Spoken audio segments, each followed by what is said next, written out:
It shook me, eh?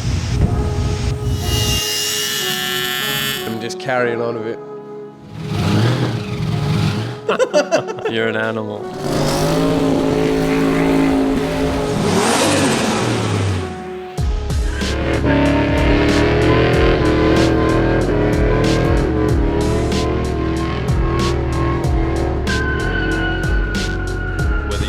Watching us on YouTube or listening to us on your favourite podcast platform. Welcome back to the Torq Hub podcast. Welcome back, 2025, Kurto. First one? Kinda. We already did one. First non-guest one. Yeah. First regular podcast, we'll call it, for 2025. We've come out of the gate screaming. Oh, haven't we just? No, good potty with Jaden, though. I enjoyed that. Yeah, I reckon we'll do another one.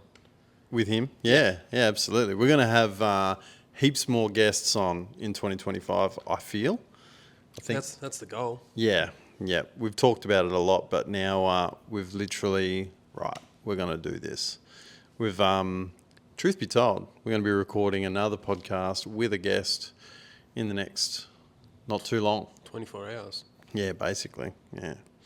You won't get it 24 hours after this one, I promise, but it'll be coming, just like Christmas. And then we'll probably got to get another one happening as well. With we've got another one, another guest lined up. We just got to work out a time. So guests coming out the wazoo, Jeff. Mate, how good. But no, I really enjoyed that conversation with Jaden. Thanks to him for coming in, having a yarn. Yeah, it's good. It's kind of his fault that we've had a bit of a breakthrough on the VR, mate. Yeah. How good. Run us through it. Where do we start? I guess it starts where we all start. I was on Marketplace. That's where it all started. And there was a bargain on there that I was losing money if I didn't jump on it. So True that. Been yarning with Jaden sort of back and forth about other bits and pieces on his car. And I'm like, he's an auto electrician. So sent him a link to a Holy air fryer that was a steal. It was. Terminator X, $500, 5 volt. Terminator X Max. Oh, Max. Put some respect on the name. Yeah, I don't have drive-by-wire or an electronic controlled transmission, so it doesn't actually mean anything. But we could put a 6L80 in it now. We never would, but we could. Anyway, $500, which is pretty cheap. Yeah. 5 volt sensor power cooked inside. It was like an $18 box that Jaden told me to buy. Wired it in. Car fired up. Good as gold. Beautiful. So I've got probably, it's not a Terminator X spec harness. I bought a flying lead harness from our friends at RCE, and Jaden built a gangster, fully custom to my specifications harness for it. So it's super tidy. Yeah. And it's got all my shit on it. Yeah. Just need to get some sensors from EFI Hardware. They'll be here, in quick succession. Hook them up, a little bit more terminating, and then off to the dyno. Yeah, for sure. So we are going to do a bit of a video. Obviously, the wiring and stuff, filming wiring kind of sucks anyway. But I dropped the ball on that. But not only that, it was done after hours at the workshop between Christmas and New Year's. Yeah. It was kind of, it wasn't very conducive to doing it. So we are going to do a video with a full rundown on, where the VR stands now, but you just want to wait until you've got those sensors and stuff. And then we'll just finish it off. Yeah. And I'll do a bit of a walk around. It's all pretty basic sort of stuff, but I did plan on filming it, and I did an intro and showed the bits and pieces that we had for it. I also changed from the MSD Dynaforce alternator that I had. I put a Mechman alternator on it, and that seems to be like a really good thing. I'm really happy with that. So got all that hooked up as well. Yeah, once again, thanks Jaden. He's knocked it out of the park. He really put in a lot of hard work and got it over the line. Just makes it look easy. Yeah. So the harness that you had before was a custom harness, but it was built for A, another car, and B, a different ECU. And Jerome did a great job of making that work to get it to get the car running in the first place. Yep. But I just remember when we finally finished mucking around, it was like 10 o'clock at night, and we just stood back and I looked in the engine bay and I was like, holy fuck, how much better does that look? Like now that you've had a harness built for that car, for that purpose, now you're going to have heaps more sensors than you had before. Yeah. We're going to be able to track fuel pressure, oil pressure, water temp and water pressure. Yeah. You know, we were going to put oil temp in as well, but you've only got one temp input for the Terminator. Yeah, I think the Terminator does have, like, obviously it's an entry-level ECU, even brand new. When they very first come out, a Terminator kit was $999 US. Yeah. Like they're fair few years old now, but it's like an entry-level, super dirt cheap setup. So, but still the technology and just the way it's all set up was a little bit more advanced than the Link that I had before. So yeah, and obviously, like I mentioned on the other podcast, Jeff Johnson at Power Management Solutions, he just makes the whole process easy. He basically I told him my combo, he mashed on the keyboard, sent through a file. I missed a couple of details. We just sent me another file, and we basically loaded it in once Jaden had finished all the wiring.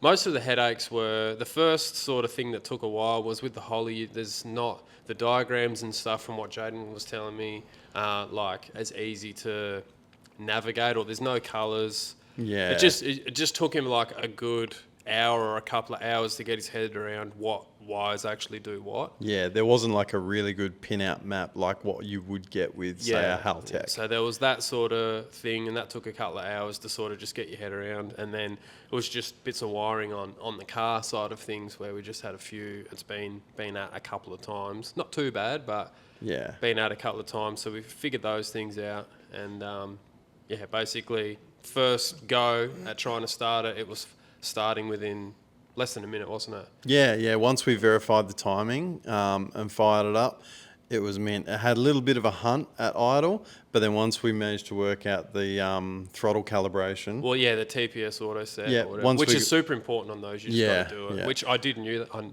I knew that simply just from watching Cletus. Like they talk about it quite often, but.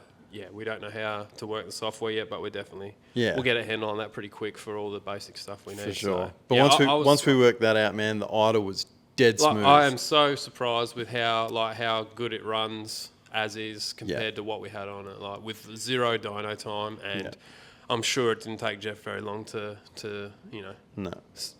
build all that thing. I'm sure he makes it look super easy. Yeah. So I'm really excited to get it on the dyno. Like, not excited because I know it's not going to make heaps of power or anything, but I'm just excited just to have it, ready to go, and something to build on. Yeah, but I mean, this is a car that Jeff has literally never laid eyes on. Like he's never seen it in person yet. A couple of emails, he's managed to get a lockdown. The old tune that was on the Link was a custom dyno tune, not for your car, admittedly, but it was a turbo 5 litre. Yeah, it was a very similar combo. It was basically an intake manifold and a camshaft off. But this email tune from a dude that's never even looked at the car before runs night and day better. By comparison, it used to run like dog shit. Yeah. And we thought it was okay. But now you see the difference, you're like, holy shit. Yeah, like it sort of like almost drives like factory, really. Yeah. Like just like all your tip in and all that kind of stuff. But even like looking through the data of, when we're actually driving and that, there's a lot of room for improvement. Obviously, we just ran it on gate, but we got the gate open for the first time. Yeah. I put some gold in the screamer pipe for the first time, so that was exciting. It was exciting. I will say though, I hope it sounds better once it's making a little bit more steam, because it doesn't sound the best. No. Like it's got no timing in it, and it's like, I'm sure anyone that's heard sort of a low power car on external gate, it kind of sounds a bit shitty. So we'll see how we go. Like, the sound of this car is not like the ultimate Holden sound. It's just isn't. You're not going to get that with like twin 3-inch pipes and turbos and stuff like that. But it was still good to be able to just like, we probably shouldn't have even been laying into it like we were, really. But whatever, it is what it is. Yeah. So like you say, it had a whopping 6-pounder boost in it. Yeah. I think we got it up to 7. Ooh. Yeah, behave. But yeah, it was about 6 pound of boost and probably 13 or 14 degrees of timing. So it's got no wind in it and it's got no pep in its step. So that's probably why it sounds a bit lazy. Yeah, I think it was making about the same power as what like a factory one would make. Like it didn't feel... Yeah, about 240, 250. If that. Yeah. If that. But that's all good. So I've got some things I've got to sort out. I've got to get all the sensors on the car. The other issue I've figured out now that we're getting some wind into it, on the intake manifold, so it's got the twin throttles on it, obviously, and in the valley of that manifold, I'm not sure how they were set up from factory, but this one's got a rubber grommet sitting in the valley with, I'm sure it was set up for breathers on the race cars and stuff, which is why it's there. So this one, the grommet doesn't seal very good. Obviously, once you get a bit of crankcase pressure in there, it's blowing like a shitload of oil out.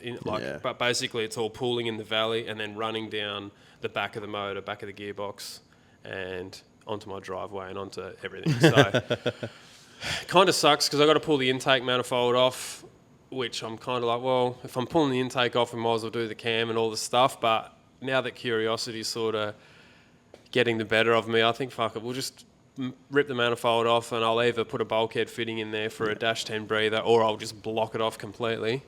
And I just want to see what a bog stock 5 litre will make on shitty stock head gaskets and everything stock except for valve springs. So I don't know. I'm sure someone will be interested as to what it can do. Oh, not trying to break any records or anything, but no. I don't know. It'll be good because I don't have a lot of time up my sleeve right now to be doing cam swaps and all that stuff right at this second. I've got other priorities, so Plus, trying to just do the little easy wins, get it on the dyno, and cruise it around while the weather's still good. From a Torq Hub business standpoint, doing it in stages gives us more content, which I'm sure you guys will be more than happy with. So we'll just do it this way, and then we'll have another video putting the cam in. We can actually show you how to set up a Holden cam, and then we'll see what improvement it makes, because that's also something pretty important. Let's see what difference it makes. I'm sure it'll make a good difference. You say you're not going to break any records. However, we've been flirting with an idea. Fuck off. You are the one that's like, let's do it. I'm like, all right. I'm pretty sure I only said let's do it because you mentioned it first. All right, I can't remember, but I'm pretty sure you were the one that said, imagine if we could make 500 out of this with the stock bottom end. And then I went down the rabbit hole and I come across a thing that I remembered from a little while ago, Jay Jeffries VSU. That thing, stock bottom end, 60 thou over, so it doesn't really qualify as a stock bottom end. It's still got the same shitty ass components in the bottom end that are aftermarket pistons, bro. Who cares? They're still made of glass, probably. Yeah. So 60 thou over, stock bottom end with a 66mm Borg-Warner turbo. It had a 216, 222 cam, which is like a baby cam. Yeah, is that at 50 or? At 50, yeah. Yeah, so that's basically what I got. We got a 284. That's 222. Yeah. 222. Yeah. So you got a bit more intake. Yeah. And don't know what the lift was. You might have a bit more valve lift. Unlikely, but maybe a little bit.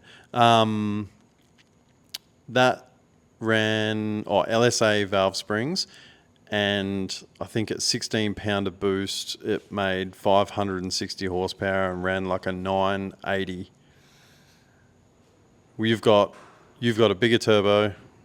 I don't know if it's probably an equal intake manifold because his has a Harrop. The wind will go in there. Yeah, I don't think it's going to wouldn't make any difference, really. So it'll be interesting to see. He's got power glide though, so that's way less thieving on the horsepower, and it will go a lot faster. And I think that one was carby with an MSD set up on it. So EFI, a real throw together. Yeah, EFI would make a little bit more horsepower, I think, but we'll see. Yeah, I don't know. We'll see how it goes. We'll see how carried away we get. I do have that other motor, 3/4 there. So it'd be a shame to break the block on this one, considering it's got about 25,000 Ks on it. Yeah, I don't think it'll do that. Nah. Like I said, I'm not expecting to do anything crazy with shitty parts. No. But it is kind of funny, I guess. It might be fun just to see how hard we can push it. Oh, and just to... like a 66mm Borgie. Like my turbo's old now. Yeah. And that's a nice Garrett but it's a GDX 42, but like compared it's a 70 mil Garrett though. Yeah, compared to a fucking old Borgie, it's probably still a lot better. Yeah. So I don't know. It'll be interesting to see how it goes with the converter and stuff I got for it. It seems like it won't be too bad. Yeah. Yeah. Turbo 400 will definitely milk a little bit more power than the Glide did. Yeah. But I'll definitely, as we get going on down the rabbit hole, I'll definitely change to a Power Glide at some point. Yeah. It'd be cool to see if we could make it get close to 500 though. That'd be a nice number for a stock bottom end set. That'd be ridiculous. And it'd probably keep you somewhat satisfied whilst you're putting together the 355. 100%. Yeah. Yeah. But so it'd be good. Yeah, for sure. Yeah, I was kind of hoping for like low 400s with the heads and cam and stuff like that. So we should probably easily do that. What do you reckon it's going to do without it? Totally stock with the intake manifold and the turbo. What's your guess? Actually, pause for a second. Everyone hit pause on the video, go to the comments, give us your guess, and then come back and see what we think. I don't know. I'm too pessimistic, eh? Yeah. I reckon it should do about 380-ish. Well, I was thinking that, but it might do more. Without swinging off Jeff too much, he just makes, like, shitty motors make more than what really they should, and they never blow up. So who knows? Like, honestly, it could make, like, 400, and I'd be... over the moon. Yeah, I'd just be shocked, but at the same time, I'd be like, oh, yeah, whatever. Yeah. Like, you know. Because 400 doesn't raise eyebrows. But honestly, like... that car with like high 300s through a 400 turbo 400, like it'll be enough for me to cruise to the wife and kids around this summer anyway. Yeah, put it that way. Yeah. So. SUMMERNATS, mate, been and gone. There's a bit more chill this year, it seemed, for the most part. You didn't have Sekis punching people in the face. You didn't, have people storming the cruise route and stuff like that. It seemed like it was a little bit more subdued, a little bit more mature, shall we say. Who knows? Were they being a bit more strict? Well, it seemed like the police presence was definitely heightened, which probably does a bit. I think they had a different security company, so probably a different strategy on managing things. But no, it's I don't know. Good, though. For all intents and purposes, it looked like it was a good event. Obviously, everyone every year says it's shit and it's going down the gurgler and this and that and everything else, yet more people through the gate than ever, more entrants than ever, like it kind of tells you that they're doing something right? Yeah. There's a reason the show's been around for a long time. Yeah, for sure. Mick, our good friend Mick went. He said it was good. He did, yeah. He went and had a great time. He hung out with our good mate Matt McCabe with Phoenix GDS.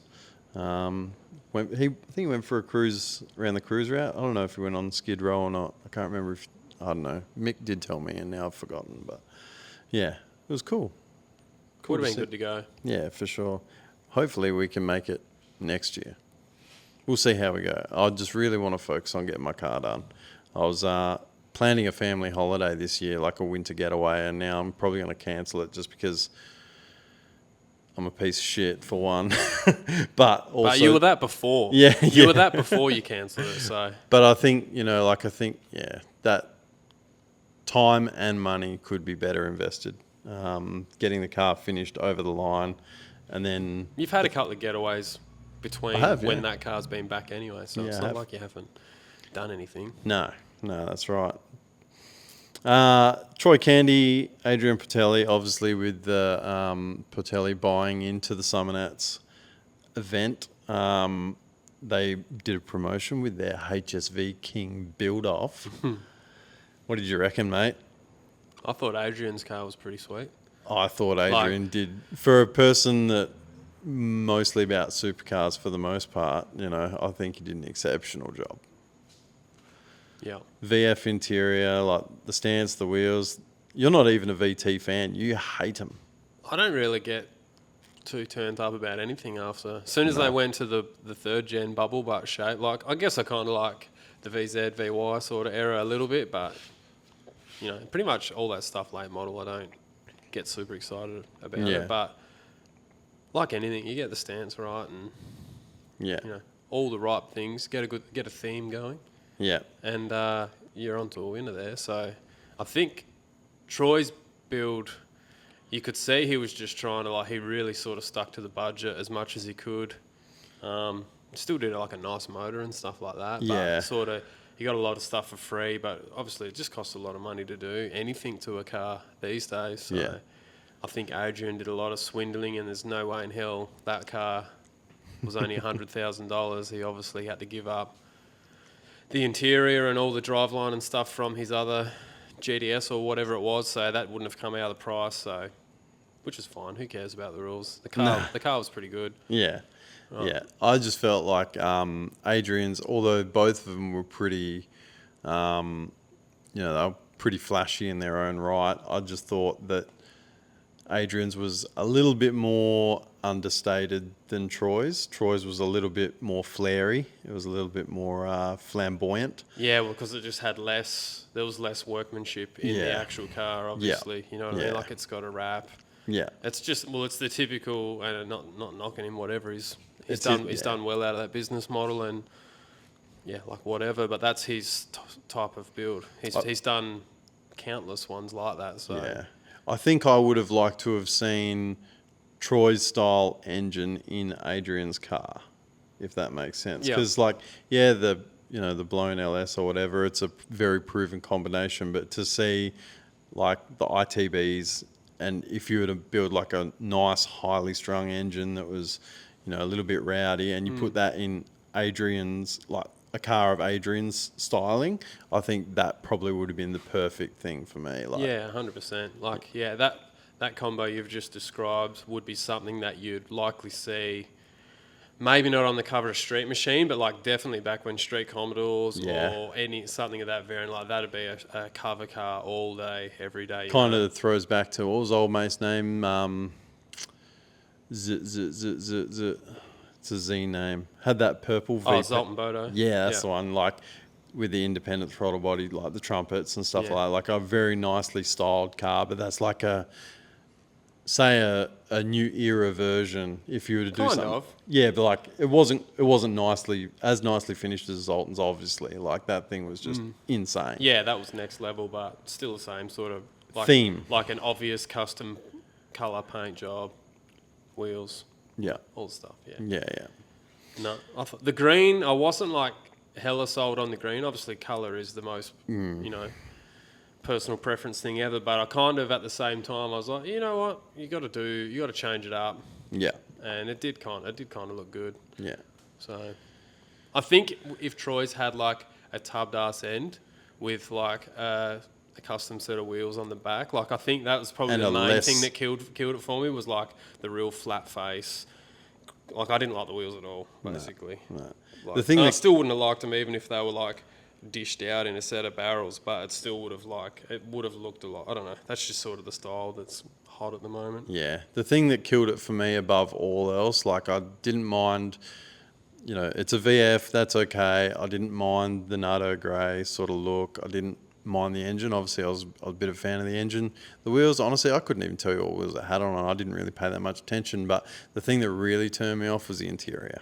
Yeah. Yeah. I don't even remember. Was it? It was like a bright Tiffany blue. Like. Oh, that's right. Yeah. No, I was not a fan of that. I would have quite easily swapped that out for just like a tan interior, and that would have been way better, in my opinion. He's just trying to do different things. Yeah, of course. That's what his brand is, isn't it? It's got to be about, for them, it's impact, right? And we're sitting here talking about it, so it fucking worked. Yeah, we're the sort of guys that have white Commodores. You know what I mean? So, like, when it comes to, like, what's hot and what's not, we're probably not the cutting edge. No. We know what's nice, though. We know what's nice. Yeah. But like you say, our... The competition did what it needed to do. I'm sure it got a lot of attention, and some lucky bastard got to win it. Did they win it or take the money? I think they chose the cash, possibly. Either way. Yeah, and then Old Love stole his number plate. Yeah, that was funny. So all in all, it was good. And like, look at all the people that got to promote their businesses there, and a lot of people got to make some money on the build. So beautiful. Everybody wins. Can't go wrong. Yeah. Unveil cars. ProFlow performance cannot miss. No. They are unreal, in my opinion. Every time SUMMERNATS unveil car, there's a ProFlow car there, they just fucking hit the nail on the head. HTKO, that thing was off tap. I haven't seen it in person, obviously, but looking at the pictures, and because Mick was there, I sent the pictures to him, and I'm like, dude, you need to look at this car. Obviously, he's a Ford man to the back teeth. Yeah, he bleeds blue. Yeah, and obviously they did that really nice. Was it XT Ute? Yeah, I think it was an XT. So he was obviously a big fan of that, but I'm like, dude, go check out that HK Monaro because that is fucking something else. Or HT Monaro, sorry. He even said when he got back, he said, the photos you sent me, I was like, oh yeah, like it's a pretty flashy thing. But he said, when you look at it in person, the details on it were just off the chain. Yeah.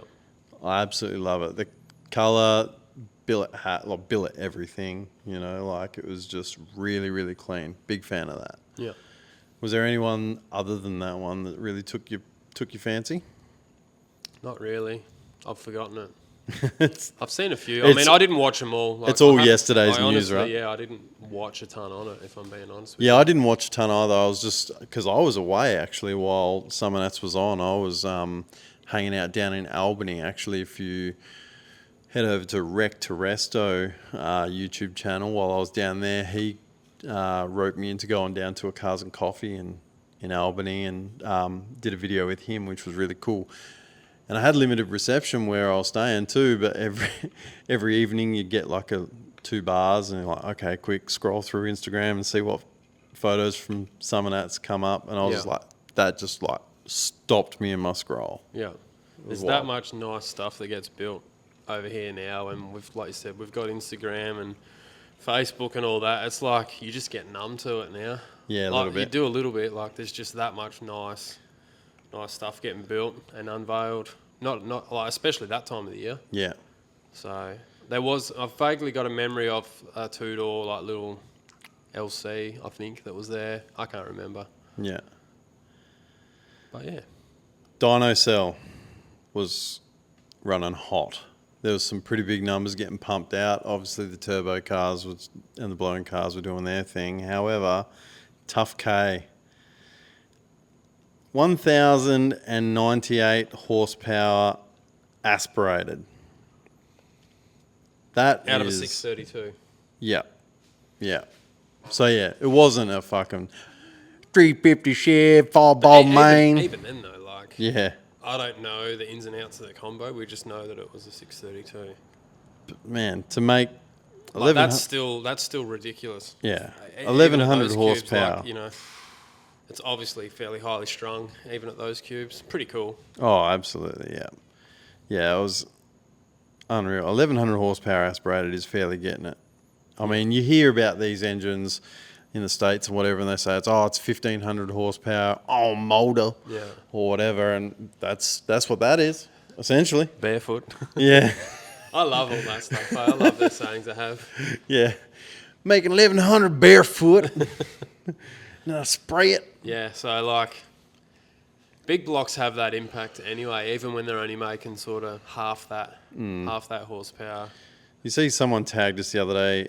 I was a little bit conflicted. They took a big block out of there. I think it was a HQ from memory to put 2650 blown Holden V8 in it. Yeah. And they're like, usually I'm like in the comments, like I've got the strong arm emoji and I'm like, yeah, the plastic every time. But even then I was like, ooh. Yeah, exactly. That's a bold move, Cotton. Yeah. When I saw the tag and I was just like, yeah, but still, I don't know. I'm like, yeah. That is like, proper diehard. That's all right. He'll put it in something else, I'm sure. Yeah, for sure. Look, when you've got numerous toys, I'm sure it's not that bad. It hasn't gone in the bin, that's for sure.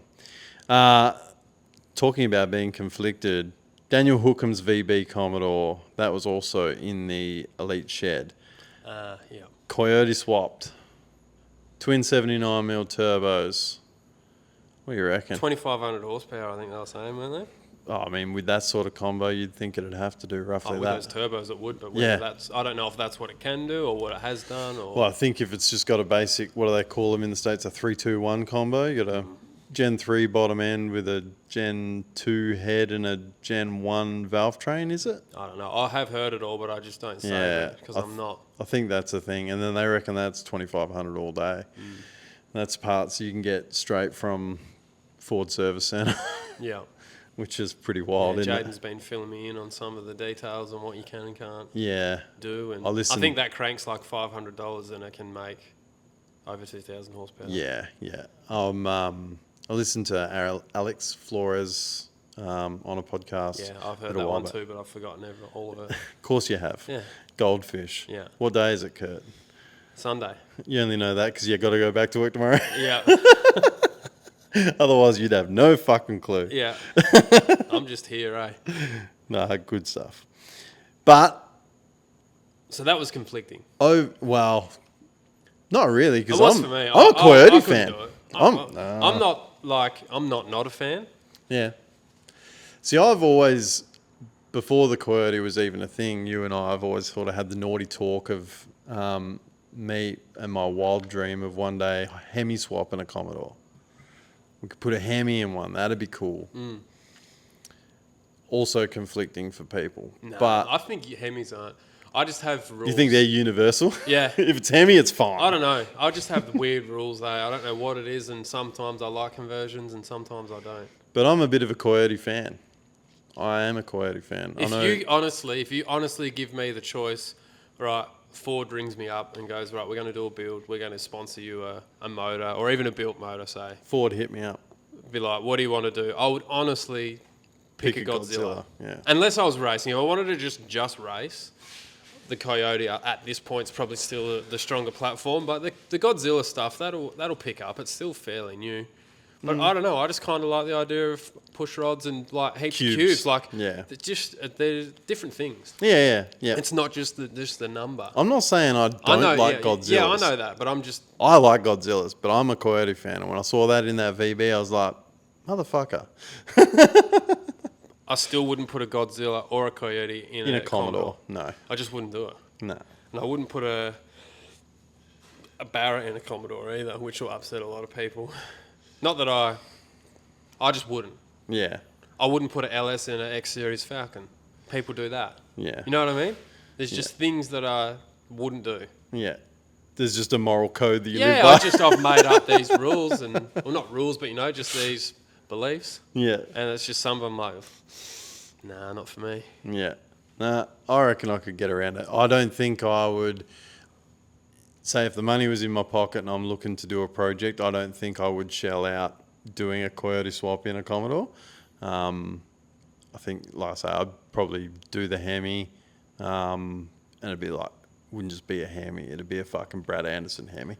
I think a lot of the time... Or a Noonan. Yeah. When you see these, like, I guess I'll just describe them as like kind of funky swaps. I think a lot of the time it ends up being like, someone's got a car or a chassis that's sort of there and good and a known good entity, or they've got a good, one or the other, and they go, oh, we'll just join these together and we're fucking off to the races. Yeah. I don't think someone's like going to build, I could be wrong, but in my eyes, it's probably less likely that someone's going to do a ground up build of a car like that, and from the very start, I'm doing a Coyote and they've probably had Commodore. Like I'd say, it's more along the lines of the opportunities falling in their lap. Picked up a chassis or picked up a motor or something along those lines. I could be wrong. If you know the guy, tell me I'm wrong. But that's just in my mindset. Yeah, and if you've never been presented with those sort of options, you can't say you would or wouldn't do it. I guess really at the end of the day. No, you're right. Big news though, Plastic took home the chocolates, mate. Grand champion, John Fenix, Tirana. Yeah. Holden powered, baby. Yeah. How good? Has it been a while since some Holden powered won it? Probably. Yeah, I think so. Yeah, I think it had been a while. But that was a pretty nice car. Yeah. Very That's probably the Tirana I was thinking of, actually. Yeah. That's how it cooked, though. I can't even remember. Really nice car. And a really fitting tribute to Sam Fennick, yeah. obviously, who passed 10 to have his car back on the road. Do you know, I saw a photo of that car a couple of days after SUMMERNATS, cruising the street in the pissing down rain. And I was just like, mate, cruising your grand champion plastic Tirana on the street in the rain, that is a flex right there. That is a flex. Mad flex. Oh, yeah. Yeah. No, good on him. Good on all the people who got around it. You know, I'm sure they're in the right circles of people to have the right trades to get that done. But yeah, they did an amazing job on that car, and it's a very deserving winner. That XW. Yeah, the green one. Real shame to see that hit the wall though. Yeah. Because you'd have to think that one would be a contender. For sure. Well, it was last year as well. Yeah. But then I think it had an issue for the driving events last year. It pulled out and ran out of points. So, but yeah, and then this year obviously tagging the wall. That's gonna be a lot of hours fixing that because just about everything on it's bespoke and custom. They'll sort it out though. If you can build something like that, you can rebuild it and source the bits pretty easy. But yeah, it's still not really nice to see. Obviously, it's a bit of a hit to your ego. Oh yeah. Sort of like, you know, when Stevie Jackson crashed his pro mod into the bloody tree in the El Camino or whatever was sitting there. What did he crash the? No, he just missed. No, he hit the car. Neighbour, that's right. Yeah, I think he did touch it. Clipped it. Yeah. You know, it's just a hit to the ego, but shit happens. Yeah. Shit does happen. It does. Speaking of Cleater, if we wanted to move, have you got anything else from SUMMERNATS? No? You good? Yeah. We good? Speaking of Cleater though, just saw a video today actually. I watched it this morning. 5 years ago today, I think it was, he closed on the Freedom Factory. 5 years. It's crazy to think it's been 5 years already. Doesn't feel that long ago. Now today, he's bought 50% of Bradenton Motorsports Park. How good. The dude's just literally living the dream, isn't he? Snowball. He's buying into companies left, right and centre. You know, I bought into that kinetic energy drink. Now they've purchased a NASCAR and he's doing all that at Daytona. Purchased, obviously, Freedom Factory, bought into Motion Raceworks, also TBM, Rife. You know, he's making it rain, but it's paying dividends big time. Reinvesting. Yeah. Getting involved in what you believe in. I was going to say, he's really investing in his own future, like as in the future of racing, because if that's what he wants his future to be, he's investing in it, making sure it's going to be sustainable and still in the US. You know, like it's going to be amazing to see the level of upgrade that's going to happen at Bradenton though. Like it'll be really cool to see the facilities. Not that I've ever been there. I was going to say it won't make any difference to us. The track's always been killer. Yeah. But like the facilities, from us watching, like the facility, if we were going there, sure. Yeah. The amenities and everything are going to be a lot nicer. Yeah. So yeah, it'll be good for all. And obviously with that, I guess you're going to get more people from across the country take their cars. Their events are going to get bigger, more money. I guess in that way, it does work and compounds that way. Yeah. Yeah. So they're cool guys. Victor's cool. Yeah, man. For sure. Yeah, they're all cool. Yeah.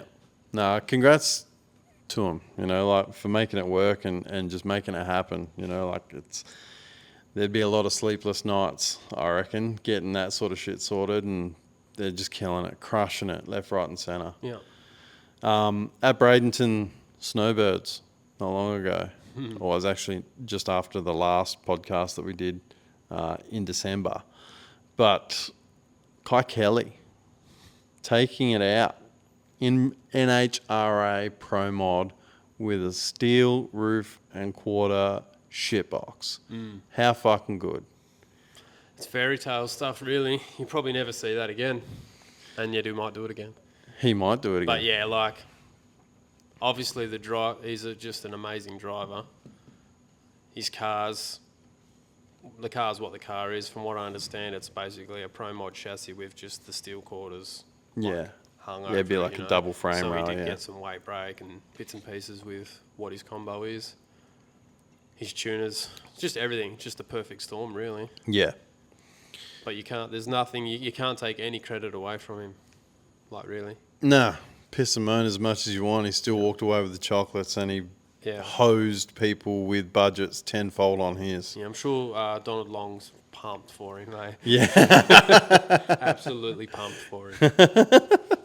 So, yeah, Stevie had to take a back seat that day, crashed his car, looked like an idiot, and then got mopped up, got beaten by the, what do they call them? The Sesame Street out. Yeah, Sesame Street Outlaws. Yeah.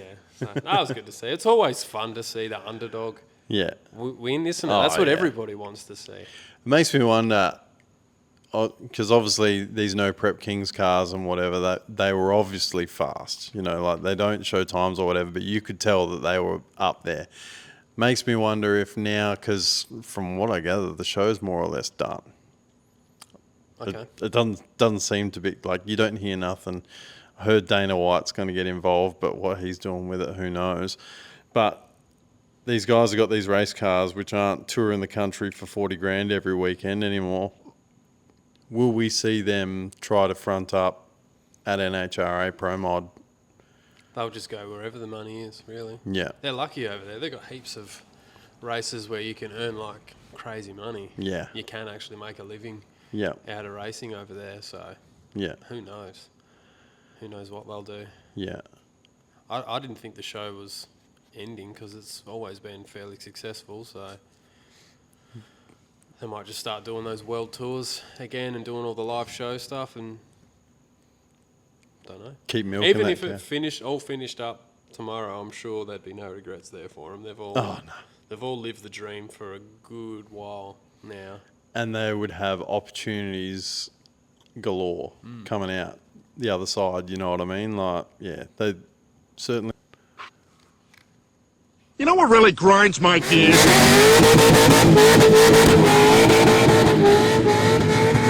Running on the chip. On the chip, powered by our good friends at Reed Speed, who's going to be a proud sponsor of Holden Nationals this April as well. Always getting around those guys. Absolutely. Head to reedspeed.com.au if you'd like to get yourself a sweet accessory drive system for your Holden V8, or just grab a sweet, look, one of these. Nice Get little some hat. merch. Yeah, grab a shirt, comfy shirts. You can even upgrade your pulley kits with trigger wheels now. I've got one on mine. Yes. I haven't set up the sensor just yet, but... No. But yeah, when it is there. 2 seconds, and how good to finally have a nice option for crank trigger on a Holden V8. And it fit beautifully. Easy. Yeah. Yeah, no, I'm real happy. I went to my last kit that I had was... And it was actually... All right, let's tell the story real quick. It was actually a surprise when it came because you ordered an alternator pulley, wasn't it? Yeah. Because you had a black alternator pulley and you wanted...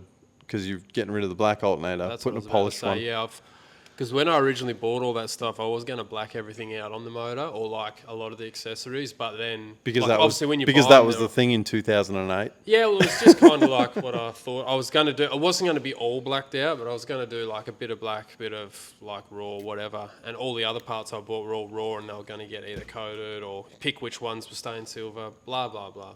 And in the end, with all the silver stuff, I kind of thought it like looked a bit better with the white in the engine bay. So... yeah, got the white pulley and all the pulley kit all in your sort of anodised bright silver or raw silver, clear anodised. So looks good. Got the alternator in although I'm not like super pumped on the polish, but it'll dull off and look kind of raw. Yeah. Or I can scuff it later on if I get excited. But yeah, it was good to get because the alternator was black as well. So yeah, looks better in there now and it's works mint. Yeah. So the pulley comes in the mail. You open the box. Trigger wheel on it installed. My boy. Well, the whole pulley. Actually, I was only expecting the smaller one, but yeah. He sorted me out. Exactly. I was going to say he's our boy. He sorts us out. Yeah. You ordered the alternator pulley. You got the crank trigger, and I wouldn't be surprised if that's probably the first one off the machine. Probably. I'm not sure. I think he might have moved a couple, but. Well, hopefully. Either way. If you have got one, let us know. Yeah. We'd love to see it. We're going to sort some brackets out. I'm going to get a bracket sorted out for mine, and we'll see if we can...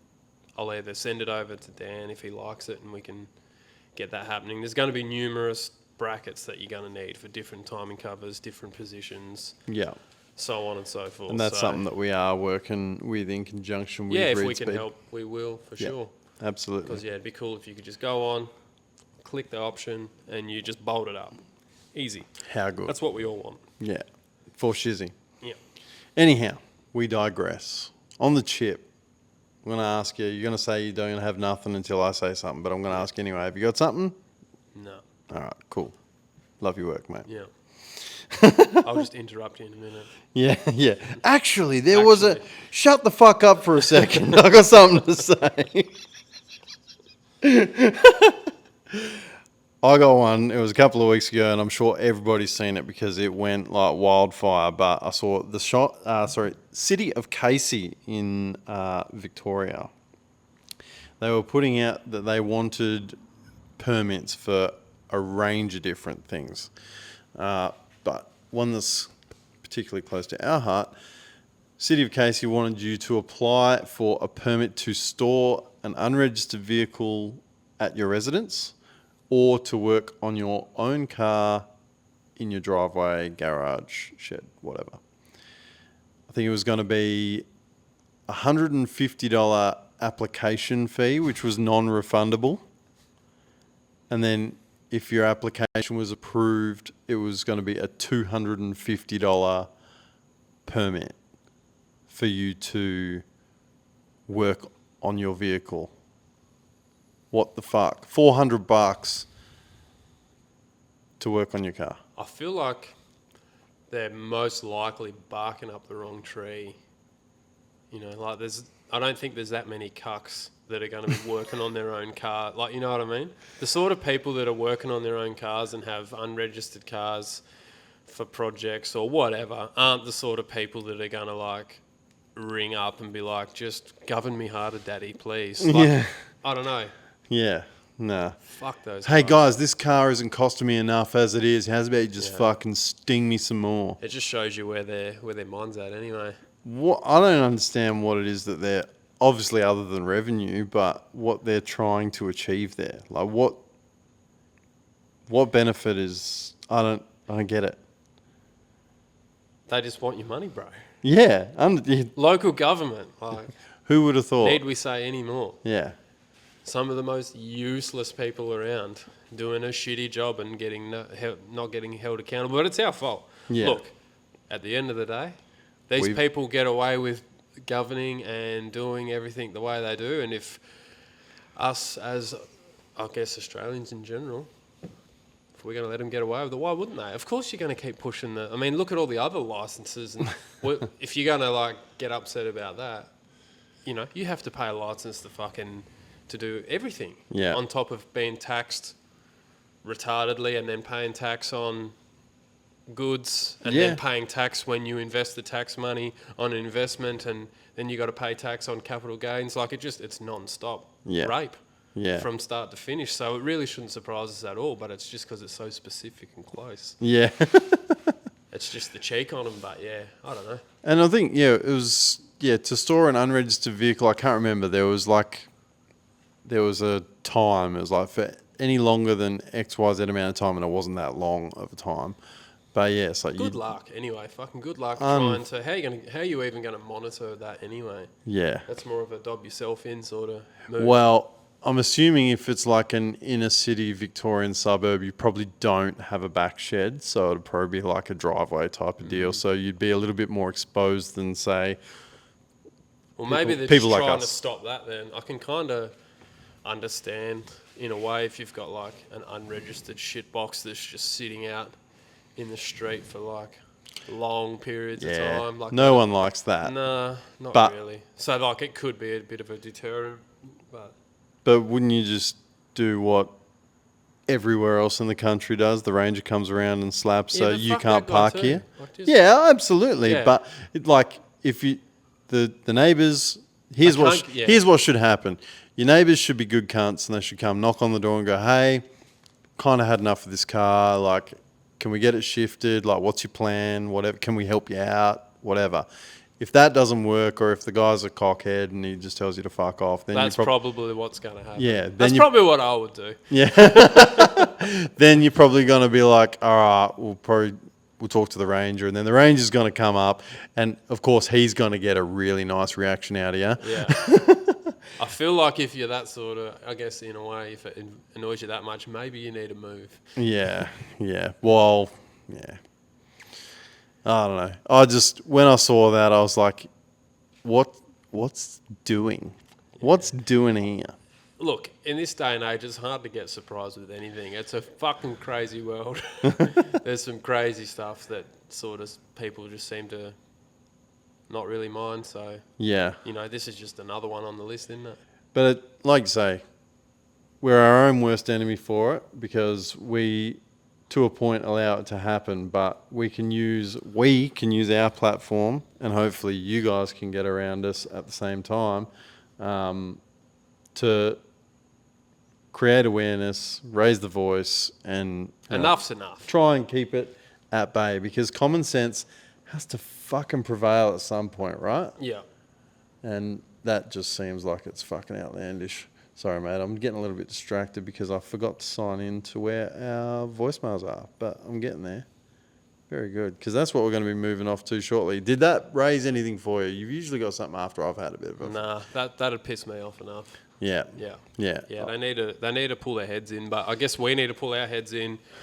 I wouldn't be surprised. Sort of start holding. I guess it starts at your local government, doesn't it? It does. All of us, and myself included, no one really in this country really gives a fuck about like politics and stuff like that, because it's boring. And I guess they make it that way.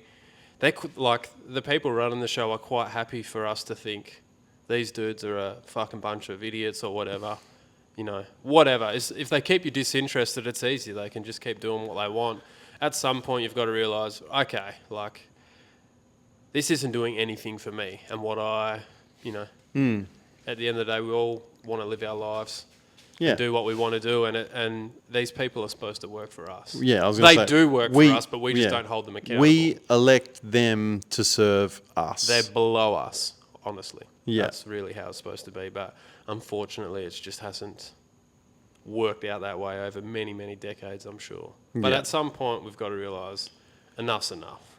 We're just too laid back as Australians. Mm-hmm. Like everyone... 100%. And I can already tell half of the audience is probably kicking back on, it's shit, but I just don't give a fuck about politics. You know what I mean? Or like, it's a bit too much to get my head around, and if old mate wants to do it, he can fucking have at it. Never mind that old mate is a fucking drongo. Absolute fucking gronk. Yeah, at some point it does directly affect you. Yeah. And just talking on the car enthusiast level, Yeah. There's a good whack of us, if you break up all the subcategories, that's why we kind of all got to stick together in a way. Yeah. I think that's the best policy. It's fun to have beef though. Of course. Banter is very important. Absolutely. You've got to be able to give it and take it though. Yeah. So I guess ending that off, fuck those guys. Agreed. 100% agreed. Hopefully it's a bit of a catalyst to wake some of us up, I haven't chased an update. I wouldn't be surprised if after half of the social media blow up that there's probably been a bit of backpedaling or whatever, like... Yeah, they'll do something else, like anything. Yeah. It's like anything, they just... what is it? It's the frog in the water, eh? They don't put it in boiling water. They just stick him in there and then just bring the heat up a little bit by little bit. And before you know it, you can't do fuck all with anything. So Let's just shift the focus back to gun control, all right? Yeah, exactly. Let's not. Yeah. That's getting spicy. Oh, the whole lot. Everything. Yeah. Everything. Let us know. 2025, it's a fucking... Yeah. It's all happening. Oh, isn't it? Yeah, we could have a very interesting conversation on politics, but let us know. Let us know if you want. No. Let's not. Actually, that'd be something that'd normally get you cancelled. Did you see that Facebook, starting in the US, but they are getting rid of their third-party fact-checking. So, through... that's a shame. They were really good. Yeah. They were really legitimate. So they're kind of going down the route of X, formerly known as Twitter, to allow a little bit more free speech. Oh, wow, that's so it's going to be strange, more to like a community-based sort of setup, rather than having these third-party entities controlling the shit that you say. You mean like the people that don't have to answer to anyone and basically get told what to do by whatever local government? Exactly that. Yeah. So I don't know. Hopefully, it's a step in the right direction. I seen the Zucker post up where he's like, yeah, you know, we got carried away with this, that. I don't trust that cunt. As far as I can throw him, like, he looks weird. I don't trust him. Yeah. But bring back Tom I'll take what he's saying. Like, all right, sweet. Yeah. Bring back Tom. Tom. Same as like Elon. I like a lot of the things that he says. Probably everything that he says. He's mainly, a weirdo. But it's like, I don't know. I don't know. Yeah. I don't know if I trust this guy. No. But the things he's saying, I'm like, fuck yeah, I'll get around that. Like, for now, it's going in a direction. At least it's not fucking crazy town, batshit, like just dumb stupidity. At least it feels like there's like a little bit of a fucking turning point happening. Still got a long way to go, but. I don't want to say it's because of this, but it just seems to be an awful coincidence that it seems to be happening just as our boy DT's getting back in office. I think he's in like tomorrow. The inauguration? Yeah, tomorrow, hey? I think so, yeah. Well, it's the 20th tomorrow. But so, like, yeah, they'll be like a day and a half away. Yeah. So, yeah, of course, like... Yeah. Whatever. Everyone has their opinions on him. I reckon he definitely is good at his job. Well, look, is he the greatest president of all time? I don't know. Probably not. But is he a hell of a lot better than what they got now? Fucking oath. Yeah. He's there to do a job, and he seemed to do it all right, but whatever. Yeah.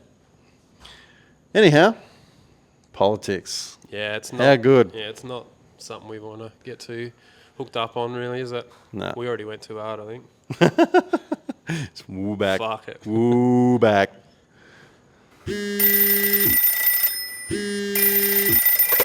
Hello. Our favourite part of the potty, Curto. 100%. Where we get to hear from you guys. Blow it one. If you'd like to send us a voicemail, how can they do that, Kurt? You head to the website, torqhub.com.au. You hit the little messenger icon on your phone. It'll be down on the right-hand side. Right-hand side, there's a red button. You can't miss it. I can figure it out. I'm basically computer illiterate.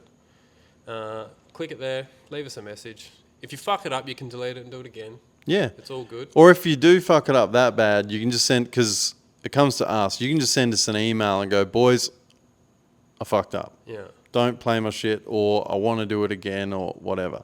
Yeah, we will not throw you under the bus. No, I only throw Kurt under the bus, and that's because it works out really well for me. Yeah, for now. But we want to get some more engagement on Blow One this year. We're toying with the idea of giving out some stuff for the best call. And your call doesn't have to be a question to us, although people do love asking us questions on the voicemail. But if you'd like to share us a story, whether it be funny or nostalgic or something like that, or if you want to give us a bit of a review, like you can tell us a great product or a service that you just recently used, an event that you went to, you know. Joke, something funny. Yeah, something funny. Actually, an opinion. A really cool story from way back when you're a bit of a wild unit and you probably wouldn't get away with it in 2025. We'd love to hear shit like that. So I haven't locked down exactly what it is we're going to be giving away yet. I've got a fairly good idea and I'm currently in the market. I've got some stuff moving, but just know this, it's going to be special and unique. And you cannot buy it because we will not be selling it. What we organise for the blower wine of the month, you'll be given, it'll be this beautiful thing that we will not be selling. It'll be really cool and it'll have Torq Hub on it. And the only way you can get one is if you call in and we award it to you.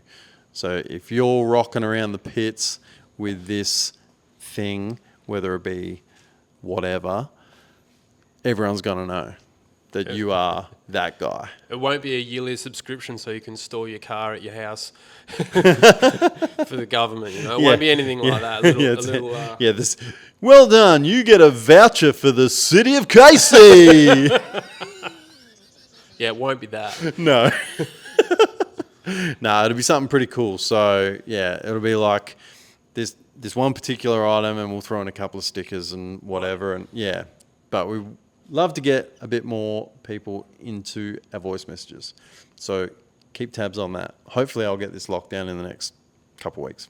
Anyhow, first call. Yo, what's up, fellas? Jeff and Kurt. Hey. How are you doing, mates? Hope everything is all right. For me, just to inform you, I know that you're following the project. December 19th is going to be the last sprint, final sprint for putting the barra on the dyno.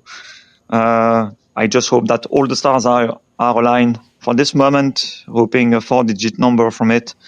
And yeah, I've been listening carefully your 23rd podcast, Poddy, and you mentioned that, you want crazy shit and stuff like that. So I'm going to say to all the blogs listening to you and fellas and lads from Australia or wherever in the world, if you need good turbos, feel free to contacting me on UFO Sorcery Engineering on Instagram. I will be more than happy to give you the right purpose. So yeah, wish you all the best, guys. Merry Christmas up front and Happy New Year up front. And I hope for you the best prosperity, health, and family standing situation for 2025, and also a lot of money for the freaking project, mates. So yeah, cheers. We keep in touch. Thank you, brother. Absolute legend. Alex has been. He's a G. He's been with us for a very, very long time, all the way from the Netherlands.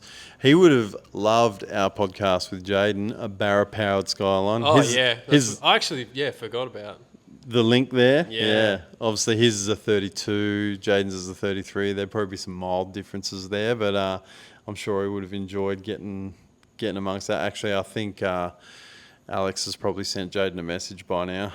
Probably got a couple of questions for him, no doubt.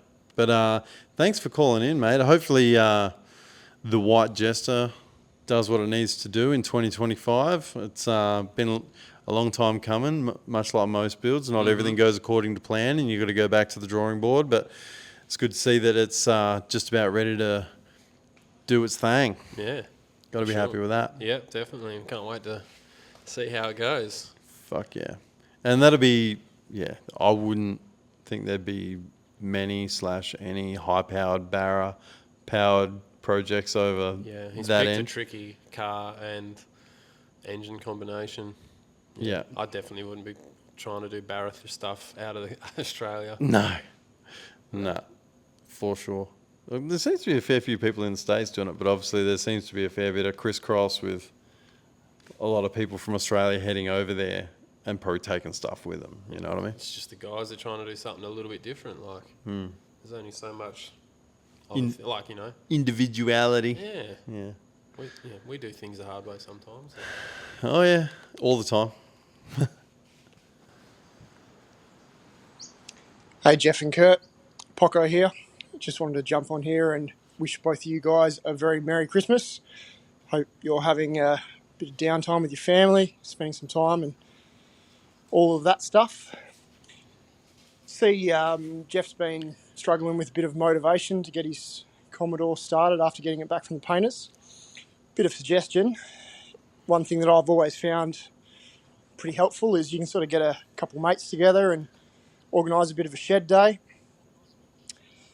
They can sort of keep you accountable as well and do a bit of a list up and go from there. Just obviously you can start picking off the low fruit first and start getting a few things done, and before you know it, you've made some progress. Just a bit of an idea, and obviously you guys have helped out so many people working on all those cars. I think it might be time to repay the favour. Anyway, always listen to the podcast, love them, always look forward to when the new one comes out, and hopefully catch up with you guys sometime in the new year. Thanks again. See ya. Cheers, mate. Obviously, this came through a couple of weeks ago because since then I did catch up with Poco. I was just thinking that. I'm like, fuck, we should have done this one a bit earlier. Yeah. Went down to Albany and hung out with him. But no, thanks for calling in, mate. It's probably not a terrible shout. I don't know if it's quite so much motivation that I've been lacking. actually, there is that fact. Though. In saying that, I think I lack motivation for nearly everything in 2024. I don't know what happened. I don't know. Just wasn't my year, I don't think. I have certainly changed a lot of things in my life since then. New job. I think I spoke about that in our previous podcast, that I'd applied for a couple of jobs within the company that I work for. Got one of those. So, yeah, coming back from my Christmas break, I started a new gig, which I'm still trying to find my feet in that. It's something I've never done before. It's totally outside anything that I've done before. So it's something pretty interesting. I'm eating healthier. I was just saying to Kurt before the podcast started, I haven't had a single gram of sugar nor one carbohydrate since a week ago. Definitely feeling that the detox is working. I'm just feeling, and look, I'm not going to be a full straighty 180 and like plant-based vegan diet. Like, no. It's not none of that. But just felt like after the blowout of over Christmas, just had to check myself a little bit, just pull myself back a little bit. And I was like, you know what? Let's just cleanse so we can start again, bigger, better, healthy. Because here's the thing that I've noticed, Kurt, and you can probably chime in a little bit, but when you listen to, I'm not going to say motivational content, but successful people who are trying to, give their view on things. A lot of these highly successful people are also high performance. And I'm not saying high performance is in there a fucking athlete. However, they do exercise. They do make time for nutrition. All these things are very important, not only for your health, but for your mental fortitude, because it's a mindset. It's a discipline. Because you got to do the things that you don't want to fucking do. Exactly. And that's what I'm bad at. I'm like, nah. I'm the sort of guy that if you tell me to do something, like I'm not fucking doing it. Get that. Even car, if I was thinking. Get that car finished. No. Fuck you. Yeah. That's a dumb thing. Yeah. So trying to change my mindset, which obviously will flow down to, well, it's already worked in the fact that we've just gone out and we've found guests for the podcast. This is going to be a really good year for the Torq Hub podcast. People that don't like the podcast are going to be angry because they're going to be like, oh, there's more podcasts than videos at the moment. Well, fuck you. You're not listening to this anyway. Go to dick. But it's going to help with the video content that we make as well. It's going to be, basically this year has to be the best year we've had. Otherwise, there will be no point doing it afterwards, in a sense. That if we're going to talk New Year's resolutions or whatever, New Year, New Me bullshit, this is the kind of thing that I thought coming into 25, shift my mindset, make some changes. Like I say, change of job, changing the way that I do things, changing the way that we film things, to try and have a better outcome. Yeah. So that will hopefully translate to SLE registered by the end of the year. Hopefully. I can already see. I was going to say I can already see the months ticking away real fast, but hopefully we can get something happening where we can have it. Probably won't be in its final form, but we can at least have a stock engine in there, and it will run and drive on the street, and then we can work on the gangster stuff afterwards. But who knows? We might even get a half decent run at it and get it running with the 383 by Christmas. Fuck knows. You've just got to set goals and chip it off. Yeah. It's a good call with, like getting mates around and stuff. Like I say, the problem was a little bit motivation, but it wasn't really. It was more time because, again, the way that things were structured last year in my life, in Kurt's life as well, just the way that our rosters didn't manage very well and whatever. So, like I say, new job, new structure, new aspirations. Like you say, there'll probably be some people come around and help out and whatever, and if we can get all those planets to align, because when you're dealing with FIFO and local shift workers, it can be hard to get everyone in one spot. But if that can happen, we'll make it happen and get some people swinging some spanners. And if they're half decent on the spanner, that means I can jump on the camera and that'll work out pretty good. Yeah.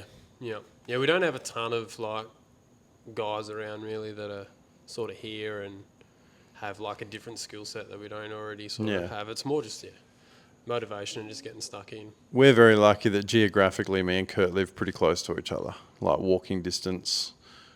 So it does make it easy for the two of us to just like wander to, or jump on the push bike and you're there in a couple of minutes.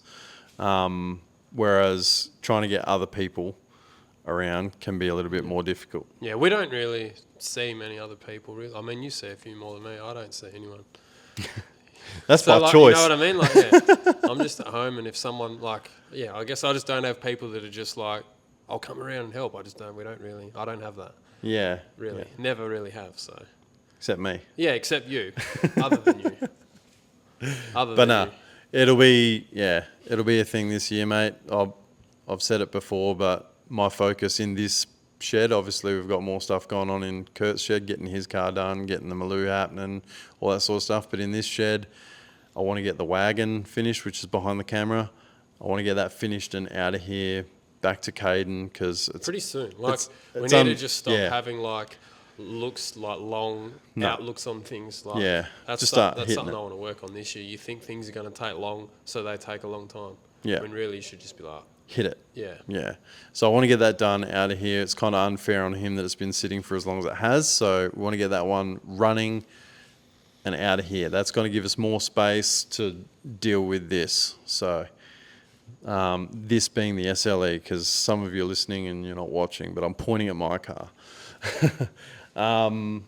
So yeah, that'll be a thing. But thanks for calling in, man. Thanks for giving me a kick up the arse that I needed. And thanks for having me when I was down in Albany, mate. It was great to hang out with you and the family and see all the cool cars down there. Appreciate it, man. G'day, fellas. Hope yous are doing well. You know what really grinds my teeth? I was like, hang on. On the cheap. On the chip. Bit of a complaint. Bit of a sad whinge. So doing the lovely drive from down south back to old fucking Kalgoorlie and pulling into the old fateful piss stop and refilling area, Southern Cross BP. Some low-life degenerate has removed your QR code sticker. It's happily been there for well over a year. Oh, what? Still got dicks and Mr. Squiggles all over the walls, but apparently QR codes are unacceptable. Following Saturday, I'll be doing the run again. So I'll either replace it there or somewhere else. Just not cool. If you're listening to whoever removed it, fuck you. Oh well, have a good one.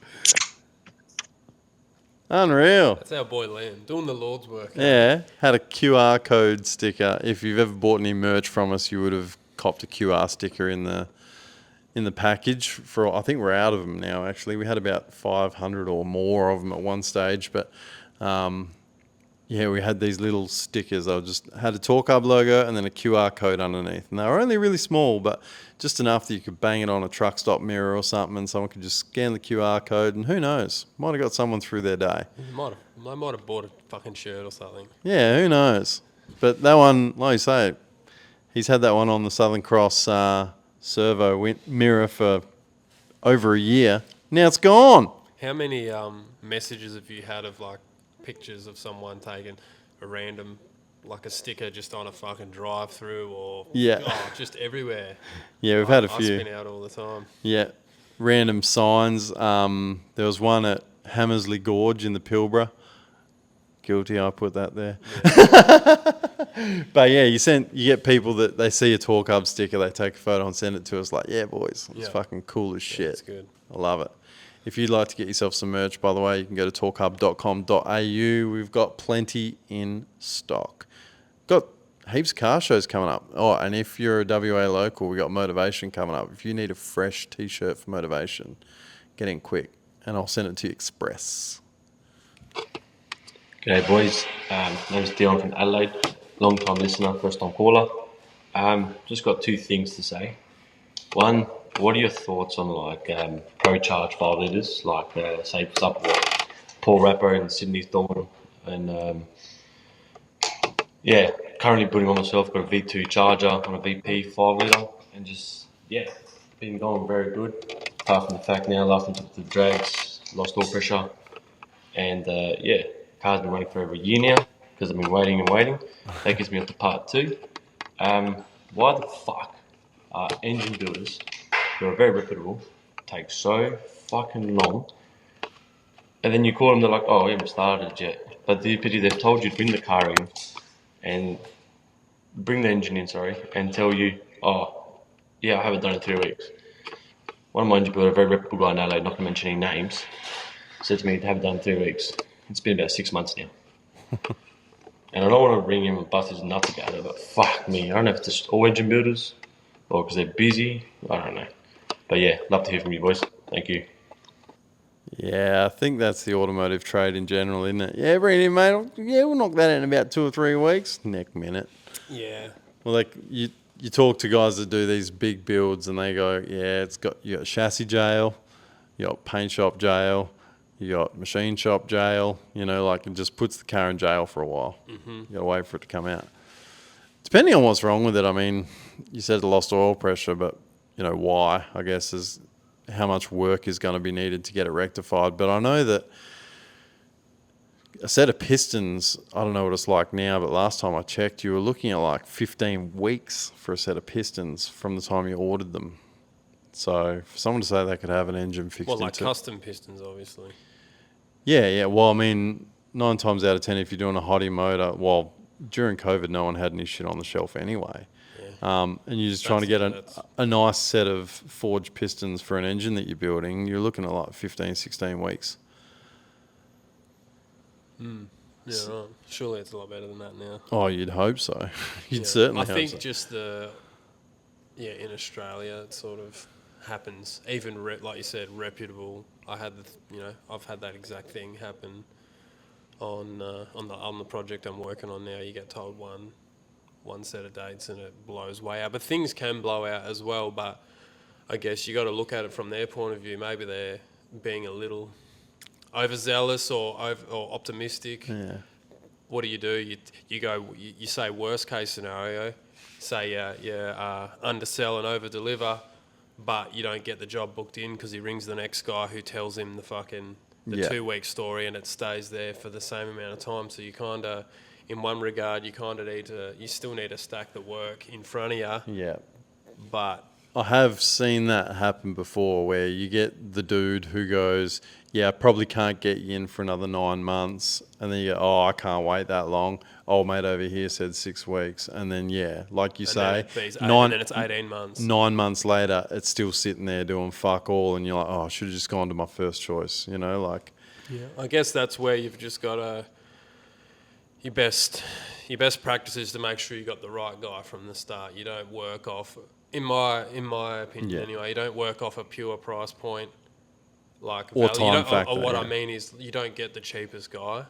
Or the quickest. Usually that guy's not the cheapest, and you just go off a reputation. Lucky you've sent it to a reputable guy.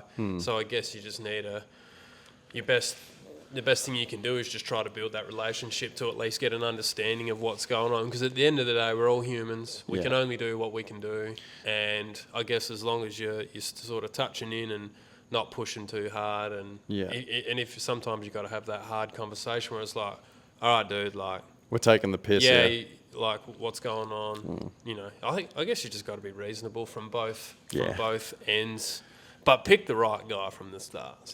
You at least did that. You could get something back in a good time frame for cheap, and then have to send it to that guy. And usually, once you're going to the right guy after you've been to the wrong guy, it's going to take a while because. You should have. No tradesman or person of any sort of competence wants to redo what some monkey's already fucked up. Yeah. And it's sort of a bit of a lesson. You're going to learn a lesson here, son. So that's just sort of the attitude that happens. Yeah, if they're getting the job secondhand, you are going to wait and you are going to pay. Which obviously that hasn't happened in this thing, but it's just a consideration. A problem that I've had in the past, and it's just because of my, just the way I am, I guess, my good nature, we'll call it. But you go in there and you try to be the nice guy in a way of like, yeah, no, like all good, man. You just do it when you get around to it. Like, no stress. I'm not going to bust your ass. And then if you've said something like that, it ends up going to the back of the line because, like, oh, he's in no rush. You know what I mean? Even though you were kind of hoping it would be done in a normal amount of time. And then when you do try and like, oh, hey, just seeing how you're going. Yeah, oh, it's just been real busy. But you said you weren't in a hurry, or whatever. And you just go, yeah, fucking bit myself in the ass there. Mm-hmm. So I've learned after a couple of times, you probably don't just play the, no dramas, mate. Just when you get a chance, like, just do it in between jobs if you like. No, none of that. It's fucking, here's my job. When can I get it back? Yeah. Unfortunately. Yeah. Because like anything, it's through no fault of your own. You're trying to do the righty, but at the same time, you've bitten yourself in the ass. Yeah. But getting on to century blown 5.0s. That's like a, what would that be like for me when I very first started getting into cars as an apprentice, as probably, a 16-year-old kid or whatever, that was just the hotness back then. So I'm talking like, guess what am I talking like? 2004. Yeah. 2005. Mid 2000. Sort of. I started my apprenticeship in 2004. So because there wasn't much in the way of, obviously there wasn't much in the way of turbo technology then, and it was either, like you say, you could get an engine built, but then you'd be making like 350 wheel, or you'd either go the 671 and make a whole bunch of hot air, or you could get, say, a V2 or a V7 Vortec blower and make 500 horsepower. That was pretty much the... Yeah, I think in this country, it was just the fact that, like, you had Kappa doing the Vortec kits. Like, it's like anything. Yeah. If they had been making turbo kits all the way back then, cunts would have been buying those too. Yeah. It's sort of like, that's just what it is. Yeah. That's what was around. Even Mark's workshop was doing a lot of centrifugal blown stuff then. Tons. He probably built his whole workshop. That's what they did, flat out. Yeah. Because it's you basically get the head unit. Yeah. And then you build a bracket, make some bracketry up. Yeah. And it's going to fit under the bonnet and it works and like it's easy. Whereas like obviously the Australian market, like you had Marks, like the Marks kit with the Eaton supercharger or whatever, like, but they were few and far between really. It's and they didn't make that much power by comparison either. Like you did make more power with the Vortec kit.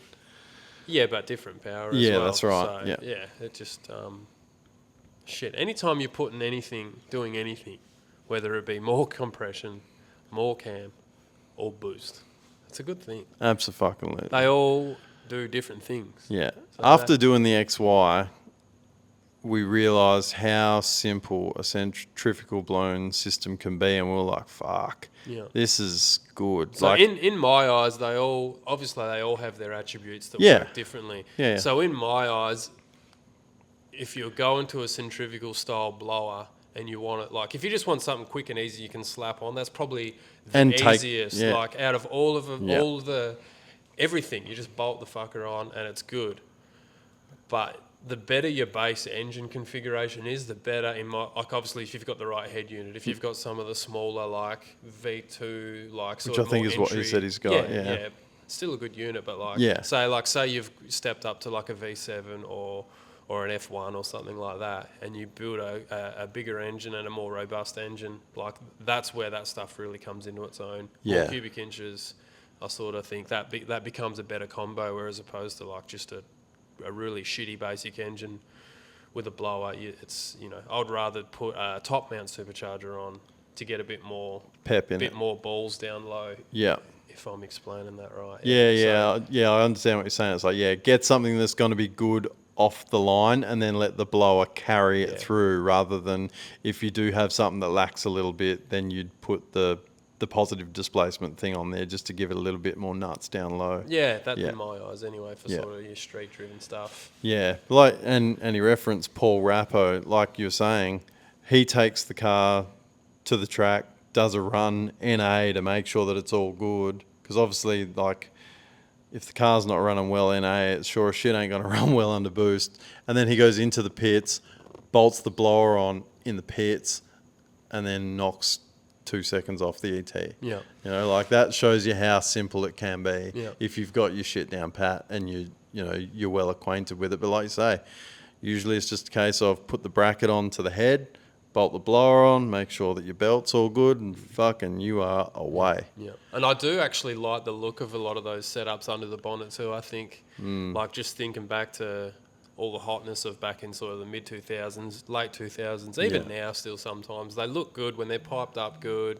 Like, you pop the bonnet and it's, I don't know, it's a bit of a spectacle as well. What was that? Was it like a orange VG Ute I'm thinking of? And it had the Pro Charge 5 there. I think he's gone to a 2650 Harrop now, but like you looked at that engine bay, that was really nice. I had it, like a bit of a scallop in the wheel arch there, a very nicely detailed engine bay. It looked really good. One of the best ones, one of my favourite cars sort of, even to this day, was, and if you're of the era of us where you're on the forums and stuff like that, sort of slightly older chap, Blake's VNSS, Blow 747. That's been featured in Street Commodores and stuff, but it was like, it's probably got the longest build thread on if Street Commodores were still around ever.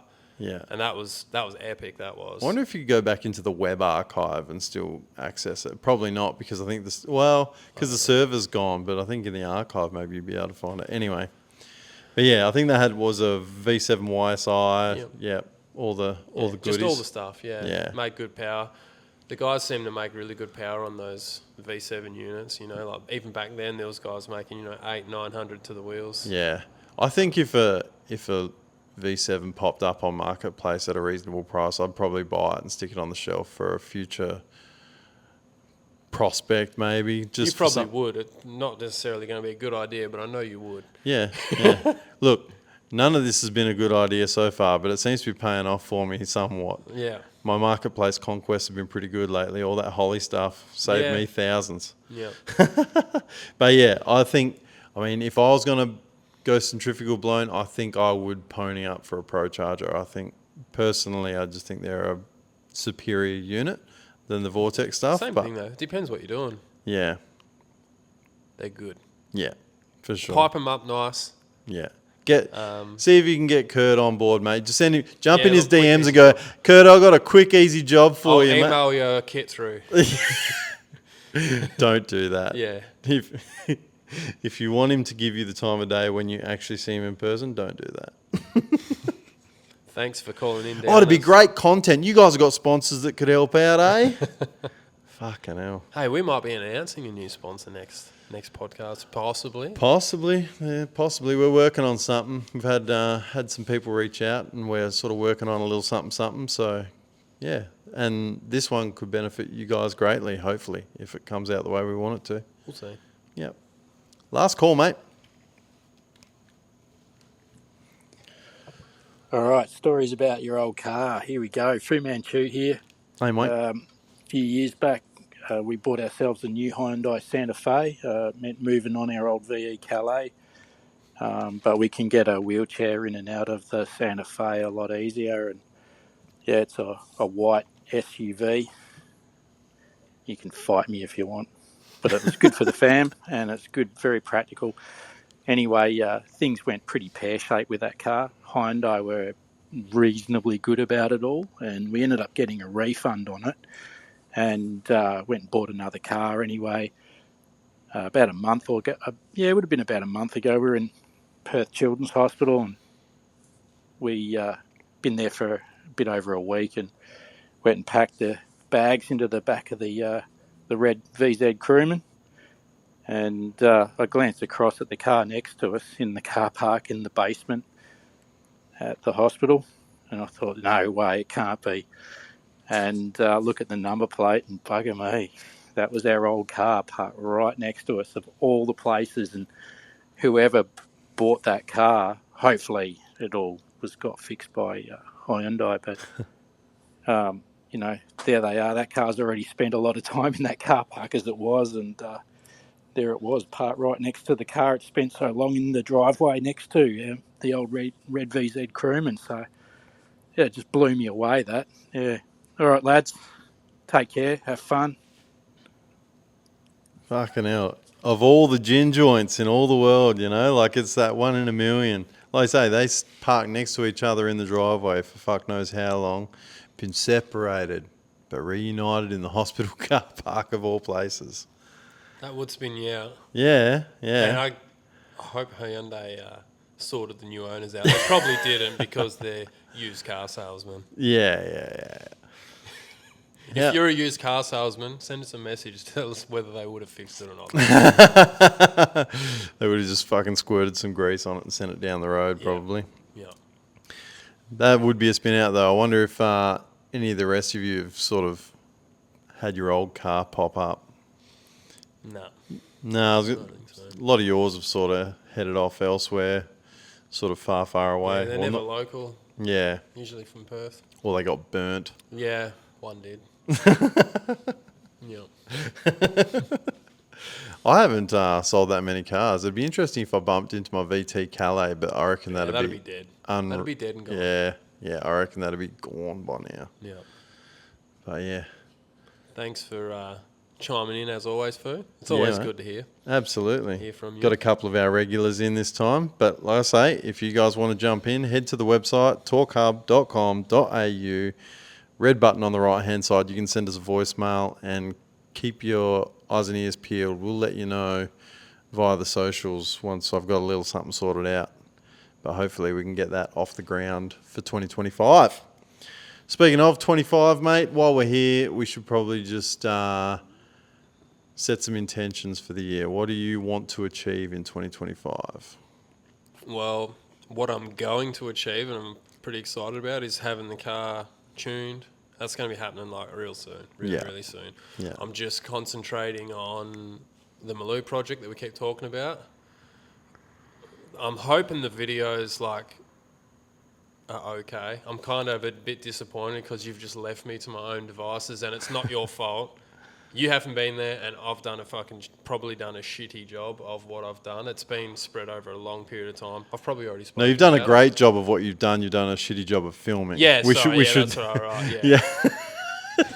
We should clarify. Yeah, I probably should clarify that. So anyway, I've got some work. You know, I've committed to doing the work on this car. So we've spent some long nights and got the car to the point where it is. So I've got a. You know, it was a sort of a decision whether we'd get it ready for motivation, and we could have 100% got it ready. I'm sure we would have been able to line Jeff up and got everything in a row, but I had to make the call. Look, I've committed to getting stuff done on this car. You know, I didn't do a lot over the Christmas period. You know, it's school holidays still, blah, blah, blah, all the excuses. But now it's time to knuckle down and get some shit done, so I've decided we'll get the sensors on the way. You know, I get all the stuff here, and then I just need to get a few things knocked out on this other car that I've committed to. Yeah. And then, you know, once we get that sort of rolling, after that, in the middle of the nights and stuff, get the car driving and making good pulls and stuff like that. So that's the first thing, getting that thing fully ready to cook some tyres and just cruise around and, and build off from that. Yeah. Try not to get too carried away with pulling it off the road, changing everything that I want to change. So. Yeah. Well, the good thing is once it's sorted out, we can build an engine off to the side and then swap them over will be a day job. Yeah, that's kind of what I'm gonna do moving forward. It'll all because hopefully, like you've got components. You know? Yeah, you've got the bones of it are there. The turbo kit's built. The fuel system is far overkill for anything we're ever going to do with it. The diff is built. You know, like everything is good to go. So if we build an engine off to the side, when it's ready, it's just a day job to swap them over and it's back on the road again. Yep. So that'll be the. So yeah, that's the main sort of thing I'm excited about, like just near future. Other than that, I've just bought a tube bender, which I'm excited about. So I've been wanting to buy one for ages, and I just bit the bullet, seen something on Marketplace. And it was sort of out of character for me because it was super late notice. The dude had a guy coming the next day that was paying asking, or wasn't asking, but it was a little bit less than asking, and basically he gave me the option to snake him. Yeah, to snake him, which is weird. I would never do that. Would you? If you've told someone, yep, you can have it for, say this bender was $3,500. Wasn't a bad deal. It's a Speedworks air hydraulic one. Has 3 dies, 1.5 inch, 1.5/8, 1 3/4. So 2 of those dies I'll use. The other one I won't. That's why I jumped it. I'm like, sweet. Would I give someone the option to snake another buyer? Probably not. Would I tell a potential buyer that they could snake another buyer that doesn't exist to get them on the hook to come buy it tonight? Absolutely. Yeah. Yeah. I don't know if that was the case.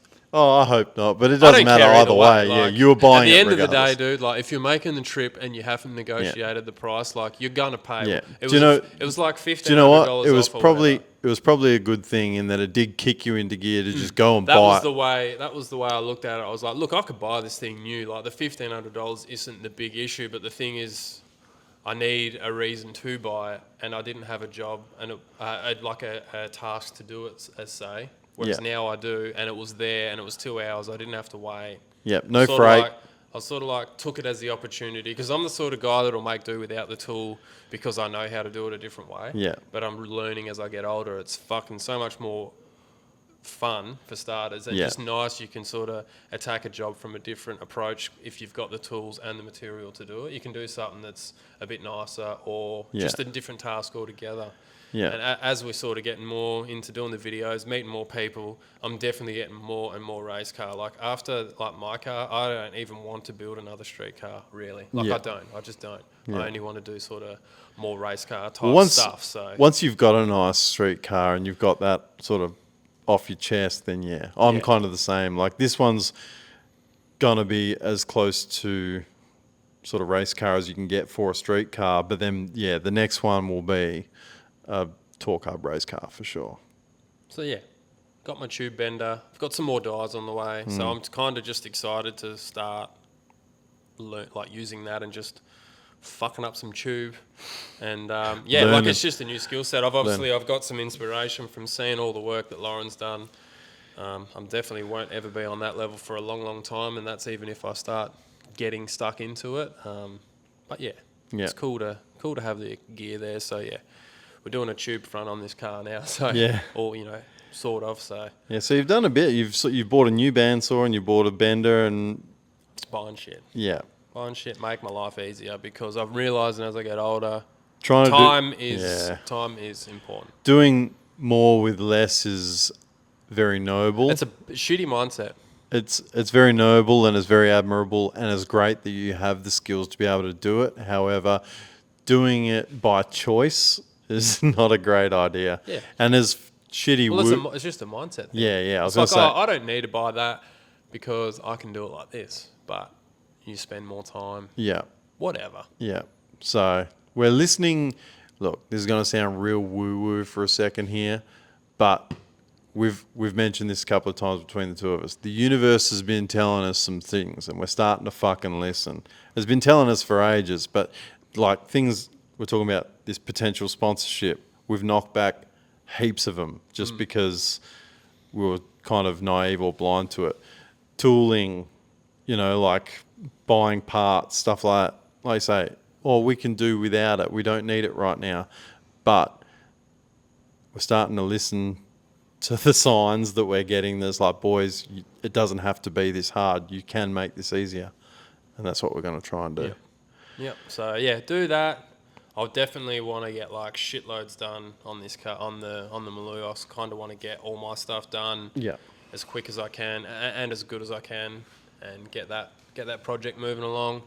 Going to be helping out Jaden with his getting your stuff done. Yeah. Just try and get better at the balance, I think. Yeah. Trying to find it has been tricky.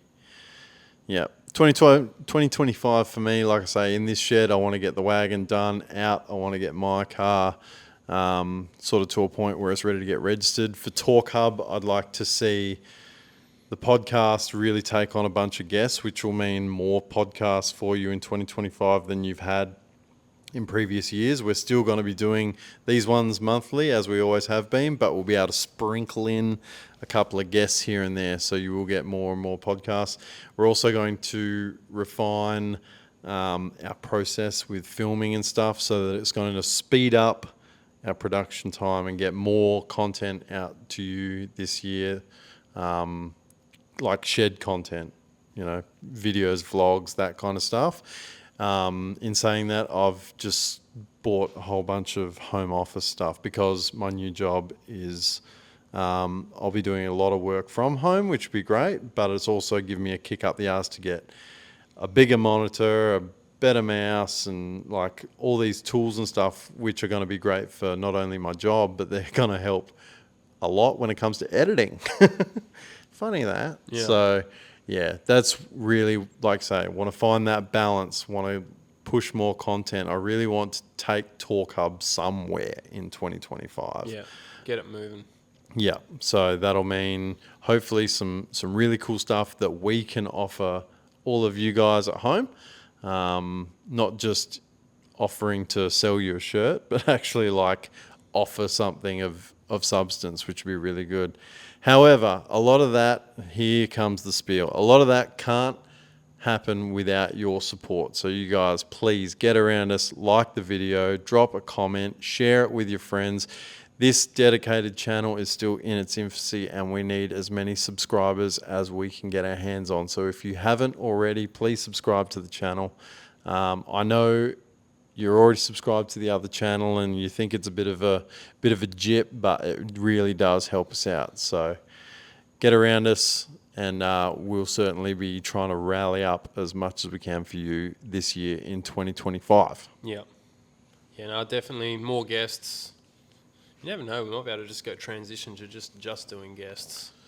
There's a lot of cool people over in this neck of the woods within a few hours, so we're pretty lucky to, potentially have access to a lot of these people. So. And it'd be great if we can sort of get some ducks in a row and start to, get this show on the road, so to speak, and, travel to a couple of interstate things, because obviously we've got a lot of supporters elsewhere, and if we can get to the odd event, maybe 1 or 2 a year outside of WA and really sort of get it happening, that'd be amazing. Yeah. Yeah, well, if it starts moving and, you get some sort of monetary value coming in, like this, it's all time and money that comes out of us, which means that our families don't get it. So that's the thing, honestly, at the end of the day. It is. So we've got to balance it, obviously, as we get some stuff coming in. That'll help. That'll help. For sure. That'll do us, mate. That's it. I enjoyed this one, even though it's quite warm in here. It is. It's sort of good to have that tone to kick us off for the new year. So thinking positive, mate. We've got to dream big, manifest, and fucking send it. All that stuff. So if you've made it this far, as always, thank you ever so much for listening and listen to us dribble shit. I'm surprised that people still do it, but yeah, here we are. So absolutely. You know where to find us. We'll be out more this year for sure. Absolutely. And like we say, we're going to be filming another podcast with a special guest in 24 hours. So keep your eyes peeled on, subscribe, tick the bell, listen on Spotify, and you'll know when that one drops. That's it. Thanks, guys. See ya. Catch you on the next one.